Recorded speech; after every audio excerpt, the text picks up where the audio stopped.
Masaa yamepita, masiku yamekatika, miaka nayo imekimbia mithili ya swala fukuzwe na simba porini.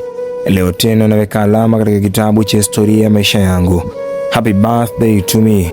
Namshukuru sana Mungu kwa neema hii kubwa ya kuona uzao wangu. Najivunia sana kuona kilele cha safari yangu ya maisha, na nina furaha yangu kuweza kuwa sehemu ya mchakato huu wa familia yangu. Nashukuru kwa kila hatua niliyopitia na kila changamoto niliyokutana nayo, kwani zote zimenifanya kuwa mtu mzima na mwenye hekima. Siwezi kusahau mama yangu na baba yangu na juhudi zao za kunipatia kila kitu kwenye maisha yangu. Mama na baba, nawashukuru sana kwa kuleta upendo na malezi bora. Bila nyinyi ningekuwa sina msingi imara. Moyo wangu unajivunia kuwa sehemu ya familia hii. Nashukuru sana kwa wale wote walioendelea kunisapoti katika safari yangu hii ya maisha. Msaada wenu na moyo wenu wa kuniamini vimenisaidia kufika hapa nilipo.